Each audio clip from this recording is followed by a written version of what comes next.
Hi అండి. ముందుగా అందరికీ స్పెషల్గా మన సబ్స్క్రైబర్లకి మెనీ హ్యాపీ న్యూ ఇయర్ అండి. అందరూ న్యూ ఇయర్ బాగా సెలబ్రేట్ చేసుకున్నారా? మేమైతే చాలా బాగా చేసుకున్నామని చెప్పాలి. నార్మల్ డేస్లో ఎలా ఉన్నా సరే న్యూ ఇయర్ రోజు అంటే అందరికీ ఒక చిన్న సెంటిమెంట్ అయితే ఉంటుంది కదా, కంపల్సరీ టెంపుల్కి వెళ్ళాలి అని చెప్పి. మేము కూడా అలాగే ఈవినింగ్ టైంలో మాకు దగ్గరగా వాకబుల్ డిస్టెన్స్లో మా ఇంటికి దగ్గరలో ఉండే వెంకటేశ్వర స్వామి టెంపుల్కి అయితే వెళ్ళాము. ఈ టెంపుల్ అనేది రీసెంట్గానే కన్స్ట్రక్ట్ చేశారు. చిన్న టెంపుల్ కాదు, అలా అని పెద్ద టెంపుల్ కూడా కాదు, కానీ టెంపుల్ అయితే మాత్రం చాలా బాగుంది. మేము ఇప్పటి వరకు కన్స్ట్రక్ట్ చేసిన తర్వాత ఇప్పుడే ఫస్ట్ టైం వెళ్ళడం. 6 months అవుతుందంట. కాకపోతే మాకు వెళ్ళడానికి అవ్వక మేమైతే ఫస్ట్ టైం వెళ్ళాము. టెంపుల్లో డెకరేషన్ అయితే మాత్రం ఫ్లవర్ డెకరేషన్ చాలా బాగా చేశారు. చూడ్డానికైతే 2 కళ్ళు సరిపోలేదని చెప్పాలి, అంత బాగుంది. చూస్తున్నారు కదా, టెంపుల్ అనేది మీకు కూడా ఏ విధంగా ఉంటుందో చూపించడానికి ఓవరాల్గా కంప్లీట్గా కవర్ చేసి అయితే చూపిస్తున్నాను. చూడండి, టెంపుల్కి వెళ్ళినప్పుడు కాసేపైనా కూర్చుని ప్రశాంతంగా టైం స్పెండ్ చేయాలనుకుంటాం కాబట్టి ఇక్కడ టెంపుల్లో కూర్చోవడానికి కూడా చాలా ప్లేస్ అయితే ఉందన్నమాట. ఇక్కడ కూడా అన్నదానాలు అవి చేస్తారనుకుంటా, అందుకని ఈ చైర్స్ అవి అన్నీ పెట్టుంచినట్టున్నారు.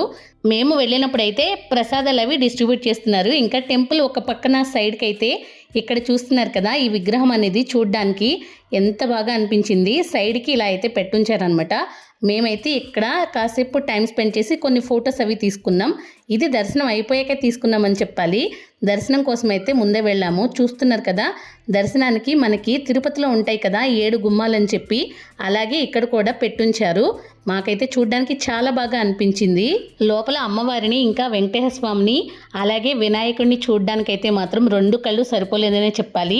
చాలా స్పెషల్గా డెకరేట్ చేశారు. ఇంకా వినాయకుడిని అయితే మాత్రం స్పెషల్గా డ్రై ఫ్రూట్స్తో డెకరేట్ చేశారు. చాలా బాగా అనిపించింది. మేమైతే దేవుడి దగ్గర అర్చన చేయించేసుకుని కాసేపు టెంపుల్లో మాకు నచ్చినంతసేపు టైం స్పెండ్ చేసేసి అక్కడి నుంచి అయితే మేము రిటర్న్ అయిపోయాం. ఫోటోలు వీడియోస్ అవి తీసేసుకుని. ఇంకా ముందు రోజు నైట్ మేమేం చేసామని చెప్పడానికి కొన్ని క్లిప్స్ అయితే యాడ్ చేస్తున్నాను. 31st నైట్లో అయితే మా ఫ్రెండ్ వాళ్ళ ఫ్యామిలీ మమ్మల్ని ఇన్వైట్ చేశారనమాట 31st నైట్కి. అక్కడైతే ఇంకా అన్ని రకాల నాన్ వెజ్లు అవి పెట్టారు. ఇంకా కేక్ కటింగు, అన్ని రకాల ఫ్రూట్స్, కేక్స్, ప్లమ్ కేక్స్, అసలు ఎన్ని రకాలు ఉన్నాయంటే ఇంకా చెప్పడానికి కూడా సరిపోవు. అన్ని ఐటమ్స్ అయితే అరేంజ్ చేసి పెట్టారు. మేమైతే 31st నైట్లో చాలా బాగా ఎంజాయ్ చేసామనే చెప్పాలి. మిడ్ నైట్లో ఫ్రెండ్స్ ఫ్యామిలీస్ అందరూ డ్యాన్సులతో అయితే హోరెత్తిచ్చేసారనమాట. కాకపోతే లైటింగ్ లేదు కాబట్టి అవంతా క్యాప్చర్ చేయడానికి కుదరలేదు. మేమైతే చాలా సరదాలు సంతోషాల మధ్య న్యూ ఇయర్కి అయితే వెల్కమ్ చేసేసాం.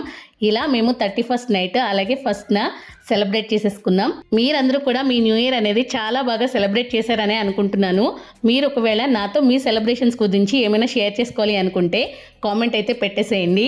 మీ అందరికీ ఈ న్యూ ఇయర్ అనేది మరింత సంతోషాలు యాడ్ చేయాలని కోరుకుంటూ once again many happy new year.